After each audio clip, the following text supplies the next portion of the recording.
بسم اللہ الرحمن الرحیم۔ اللہم صلی علی محمد وعلی آل محمد۔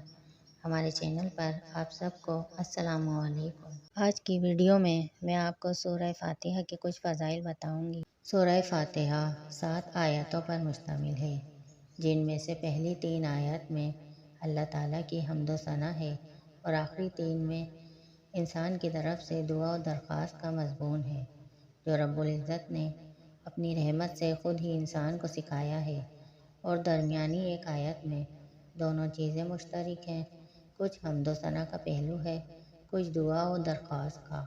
صحیح مسلم میں روایت حضرت ابو رضی اللہ تعالیٰ عنہ سے منقول ہے کہ رسول اللہ صلی اللہ علیہ وآلہ وسلم نے فرمایا کہ اللہ تعالیٰ نے فرمایا ہے کہ نماز یعنی سورہ فاتحہ میرے اور بندے کے درمیان 2 حصوں میں تقسیم کی گئی ہے، نصف میرے لیے ہے اور نصف میرے بندے کے لیے، اور جو کچھ میرا بندہ مانگتا ہے وہ اس کو دیا جائے گا۔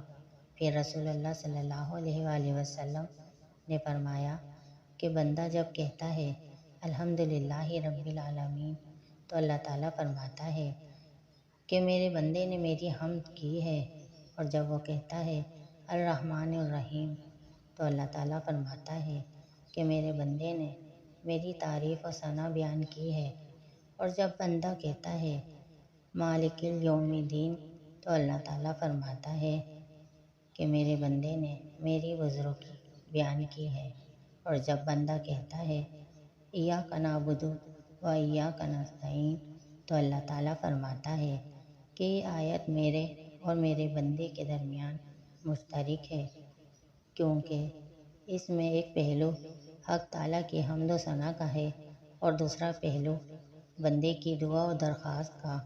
اس کے ساتھ یہ بھی ارشاد ہوا کہ میرے بندے کو وہ چیز ملے گی جو اس نے مانگی۔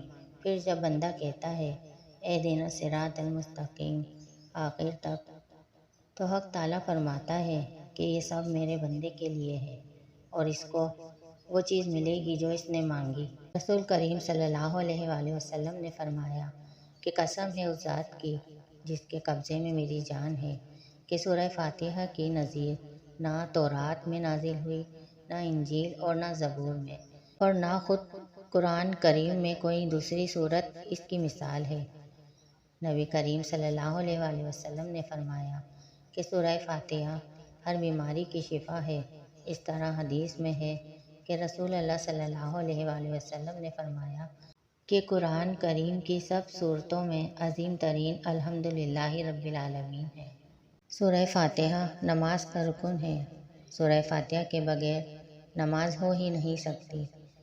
نبی کریم صلی اللہ علیہ وآلہ وسلم نے فرمایا اس شخص کی کوئی نماز نہیں جس نے سورہ فاتحہ نہیں پڑھی۔ ہمارے چینل کو سبسکرائب کرنے کا اور سپورٹ کرنے کا بہت شکریہ۔ اگر آپ کو ہماری ویڈیو پسند آئی ہے تو چینل کو لائک اینڈ سبسکرائب کر دیں اور نوٹیفیکیشن بیل کو آن کر دیں تاکہ آنے والی ویڈیوز آپ کو ملتی رہیں۔